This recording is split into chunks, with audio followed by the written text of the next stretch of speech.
Na aula passada, em João 14,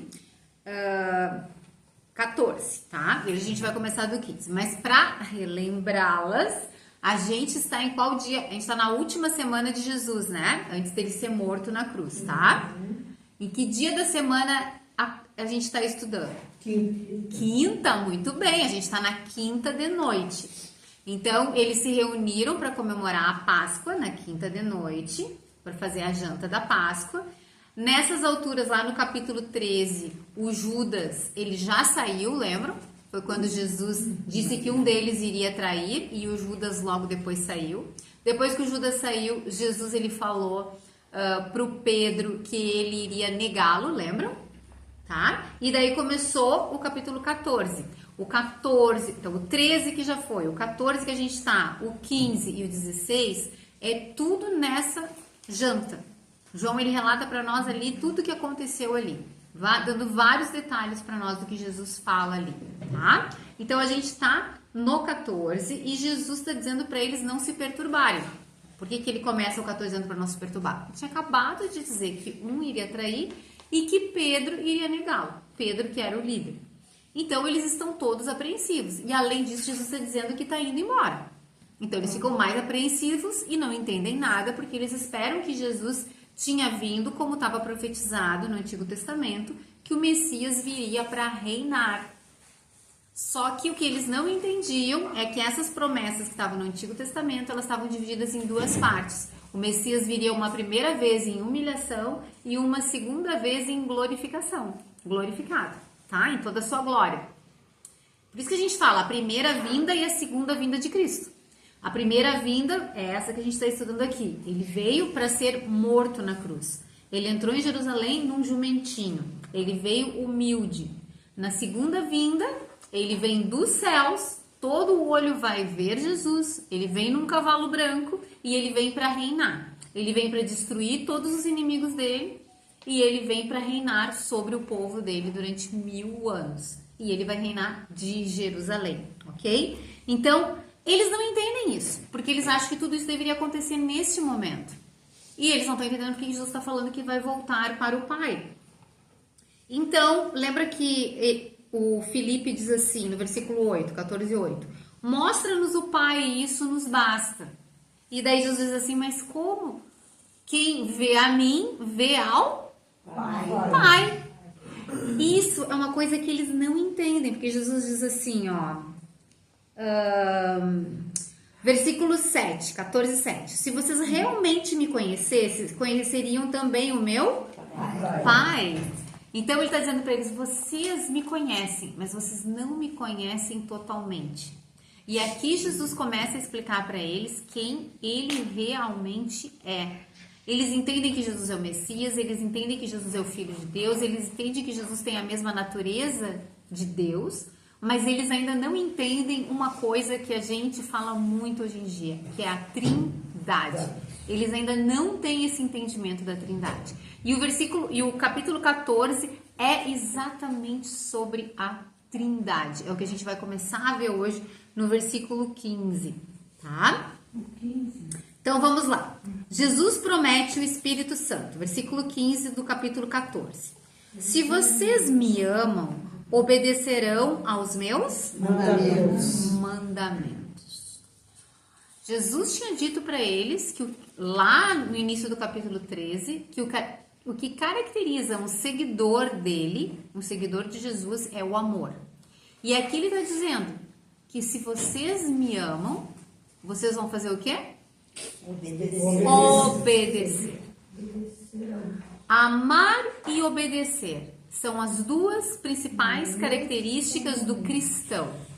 Eu quero saber se eu sou cristã, eu amo a Jesus, eu amo o próximo, eu obedeço a Jesus.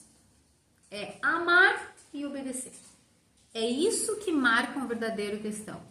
Ele ama Jesus e por causa desse amor ele ama o próximo e por causa desse amor que ele tem por Jesus, ele obedece a Jesus e faz tudo que Jesus manda ele fazer. E quando ele não faz, que a gente sabe que ninguém é perfeito, mas quando ele não faz, ele sofre com isso, ele se arrepende, ele se volta para Jesus. Percebem? Isso assim, ó, são as últimas palavras de Jesus. Jesus vai morrer em menos de 24 horas, Jesus vai estar morto. Ele está deixando as últimas palavras dele com os seus apóstolos, tá? Os seus 11 apóstolos que sobraram ali, porque Judas já saiu. Essas promessas que Jesus está fazendo, todas elas não são para Judas, porque ele já saiu. E lembrem que aqui no 14 ele já fez várias promessas para ele. Ele disse para eles que ele estava indo para o Pai e que ele estava indo preparar aposentos, né? Como a gente viu, quartos na morada do Pai. Então ele está fazendo várias promessas. Ele prometeu para eles que tudo o que eles pedissem no nome de Jesus, ele atenderia. Jesus está dando para eles várias promessas, para esses 11. E agora ele diz isso no 15. Se vocês me amam, obedecerão. Marquem na Bíblia de vocês. Amam e obedecerão. As duas marcas de um verdadeiro cristão. A marca do verdadeiro cristão não é ficar falando, ai, Jesus, Senhor, maravilhoso. Isso aí, qualquer um pode dizer da boca para fora. Tá? A Bíblia, Jesus até diz lá no Sermão do Monte, ele diz que muitos naquele dia vão chegar para ele, Senhor, no teu nome eu expulsei demônios, no teu nome eu fiz profecias, e Jesus vai dizer, apartai-vos de mim, eu nunca vos conheci, tá? Vocês que praticam a iniquidade, vocês que me desobedecem. Ou seja, o que marca o verdadeiro cristão não é que ele faz milagre, não é que ele faz profecia, não é porque ele fica falando o nome de Deus toda hora. O que marca o verdadeiro cristão é que ele ama Deus, ele ama o próximo e ele obedece os mandamentos de Deus. Quer saber se uma pessoa é um verdadeiro cristão? Vê se ela é obediente a Deus. Vê se ela ama Deus. Vê se ela ama o próximo. É isso que marca um verdadeiro cristão, um verdadeiro discípulo de Cristo. 16. E eu pedirei ao Pai, e Ele lhes dará outro conselheiro para estar com vocês para sempre. E o que Jesus está falando aqui? O pessoal que faz a tradução da Bíblia, tem várias traduções da Bíblia, sabe? No português tem várias traduções. Em algumas traduções está escrito também ajudador, tá? Aqui, consolador. E aqui está conselheiro. E essa é uma boa tradução, conselheiro. É uma ótima tradução. Consolador eu não diria que é uma boa tradução, tá? O que é isso aqui, conselheiro? Conselheiro tá com letra minúscula ou maiúscula? Maiúscula, tá? Então tá se referindo a uma pessoa. Que pessoa é essa que tá se referindo aqui? Ao Espírito Santo. Jesus está falando aqui do Espírito Santo. Quando ele fala ali conselheiro, é o nome que ele deu para o Espírito Santo, porque tem a ver com o que o Espírito Santo vai fazer. É muito importante a gente entender, porque este é um momento em que Jesus está partindo. Ele sabe que ele vai morrer no dia seguinte. Ele sabe que ele vai ressuscitar no domingo. Ele vai aparecer ainda para eles por 40 dias, mas depois ele vai subir aos céus, lembram? Depois dos 40 dias. E agora a gente está aguardando a segunda vinda de Cristo. E já faz mais de 2000 anos isso. Então, todo esse tempo, esses 2000 anos, os discípulos dele não têm, digamos assim, Jesus de carne e osso aqui na terra conosco, como os apóstolos e os discípulos naquela época tinham. Mas Jesus disse, não fiquem preocupados, porque eu vou pedir para o Pai, para Deus Pai, e Deus Pai vai enviar o Deus Espírito Santo. E daí ele chama Deus Espírito Santo de conselheiro. Por quê? Porque é o termo que Jesus dá para o Espírito Santo. Ele vai fazer tudo o que eu faço e ele vai estar todo o tempo com vocês. Tudo que vocês têm de mim hoje, ele está falando para os apóstolos dele, não sou eu que cuido de tudo para vocês? Quando os discípulos tinham uma dúvida, para quem é que vocês acham que eles iam fazer uma pergunta? Os apóstolos. Para Jesus, né? Quando eles precisavam de alguma coisa, quando não tinha comida, a gente viu lá a história da multiplicação, não tinha comida, o que eles fizeram? Eles foram falar para Jesus. Ou seja, quando tinha qualquer problema, o que eles faziam? Eles falavam com Jesus. O que Jesus está dizendo para eles? Eu estou indo, mas eu não vou deixar vocês sozinhos. Eu vou mandar para vocês o Espírito Santo, que ele vai fazer tudo o que eu fiz por vocês. E a gente vai ver no texto mais adiante, vai ser melhor para vocês que o Espírito Santo vai vir. Porque o Espírito Santo vai estar com vocês dentro de vocês. E o tempo todo. Jesus, quando ele estava aqui no mundo, ele estava limitado a um corpo. Tá certo? Então, se Jesus estava em Jerusalém, ele não estava na Galiléia. Se ele estava na Galiléia, ele não estava em Jerusalém. Concorda comigo? Sim. Ele estava num lugar em cada momento. Agora, o Espírito Santo, ele está com todos os cristãos em todos os lugares. O Espírito Santo está todo o tempo conosco. Então, Jesus está dizendo para eles, é muito melhor que eu vá para o Pai e que vocês recebam o Espírito Santo. E ele vai cuidar de vocês. Assim como eu cuido de vocês, quando vocês precisam de uma coisa, vocês pedem para mim, agora vocês vão pedir para o Espírito Santo. Porque eu vou enviar o Espírito Santo para vocês. E o Espírito Santo é como eu sou, porque o Espírito Santo é Deus. O Espírito Santo é tanto Deus, quanto Deus Pai, quanto Deus Filho. E a gente vai ver até o final do capítulo que Jesus ele começa a falar uma hora Deus Pai, Deus Filho, Deus Espírito Santo. E a gente vai perceber que, na verdade, quando a gente se torna um cristão e a gente é habitado pelo Espírito Santo, não é só o Espírito Santo dentro de nós. Jesus está dentro de nós e Deus Pai está dentro de nós. Então, a gente tem o novo 16. E eu pedirei ao Pai e ele lhes dará outro conselheiro para estar com vocês para sempre. Gente, esse versículo aqui eu acho que eu não vou conseguir sair dele hoje. Não, mas interessante é que diz assim, outro. Isso, é muito interessante. Muito bem, Ana. Outro conselheiro.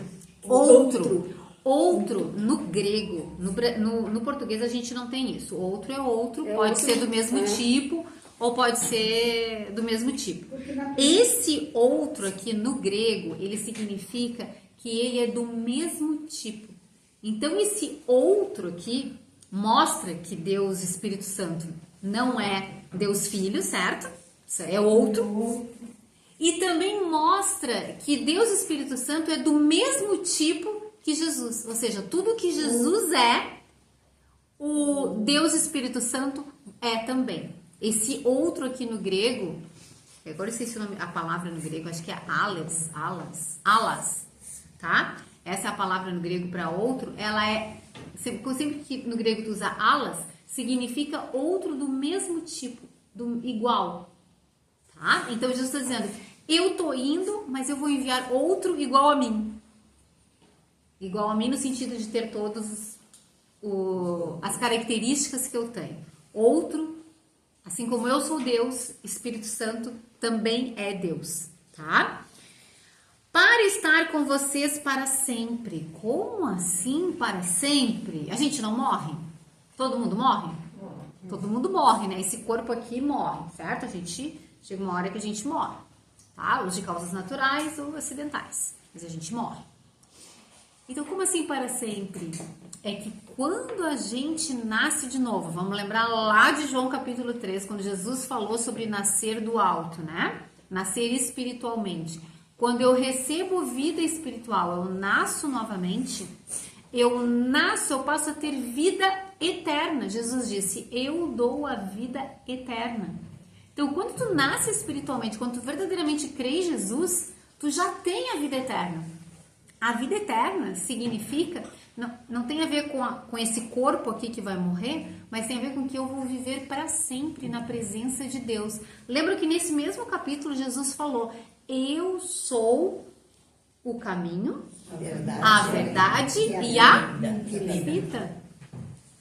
Eu sou o caminho, a verdade e a vida. Todo mundo quer ter vida, não é? Sim. Só tem como ter vida em Jesus. Eu só consigo ter vida em Jesus. Se eu estou fora de Jesus, se eu não estou em Cristo, eu não tenho vida. A gente confunde vida com existência. Deus, ele criou os seres humanos para viverem para sempre. Ou no céu, com vida, ou no inferno, que Deus chama de morte eterna. Ou seja, é uma existência, mas é uma existência longe de Deus. É uma existência sem Deus. É uma existência com sofrimento. Isso é a morte eterna. Mas não tem como... Deus não criou as pessoas para elas pararem de existir. Não é porque assim, porque eu morri, não fui para o céu, então eu deixei de existir. Não, isso não existe. Porque Deus, ele nos criou como seres... Então viveremos para sempre. Tá? O Nossa alma vai viver para sempre. Mas se a gente quiser que a nossa alma tenha vida, a gente precisa crer em Jesus. Por quê? Porque em Jesus eu vou viver para sempre a vida que só Jesus pode me dar. Então, ou eu vou ter a vida eterna com Jesus, ou eu vou ter a morte eterna sem Jesus. Mas eu vou continuar existindo, ou num estado ou no outro. E quando eu recebo o Espírito Santo aqui na Terra, no momento que eu criei em Jesus, eu passei a ter vida. E eu vou ter o Espírito Santo para sempre, mesmo quando eu morrer, o Espírito Santo vai estar comigo. Na hora da minha morte, eu não preciso temer. Eu vou dizer, Senhor, eu tô com medo, me ajuda. O Espírito Santo está ali comigo, vai me dar conforto, vai cuidar de mim, vai me guiar até um encontro no céu.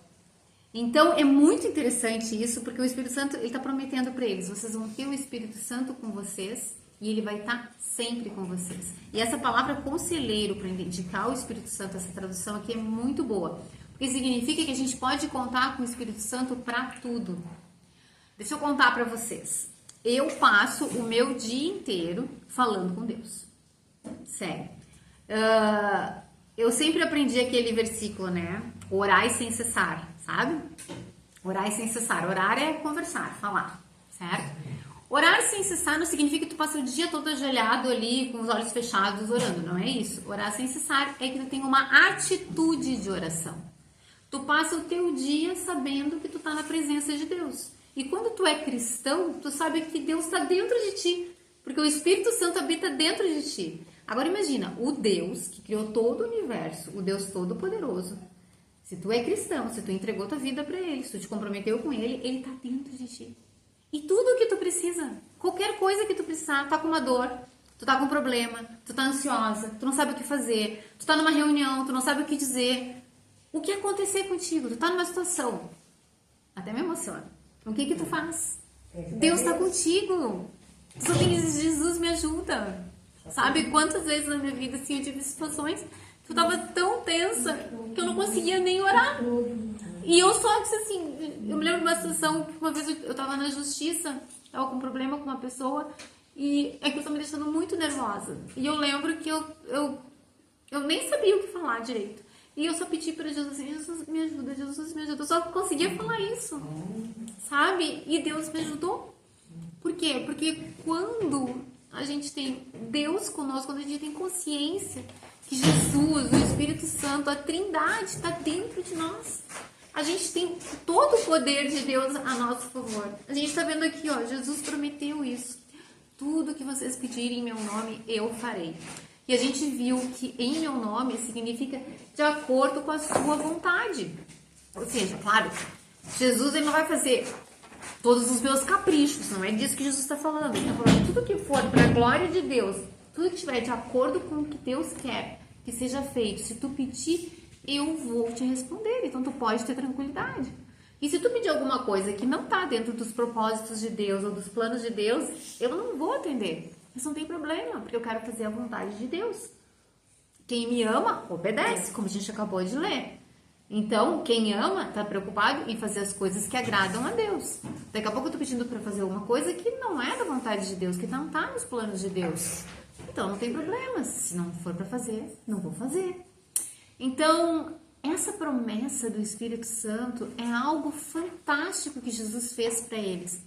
E que a gente, nesse lado da história, depois que Jesus ressuscitou, depois que veio o Pentecostes, Jesus enviou o Espírito Santo, todos os cristãos experimentam isso. A gente tem Deus dentro da gente.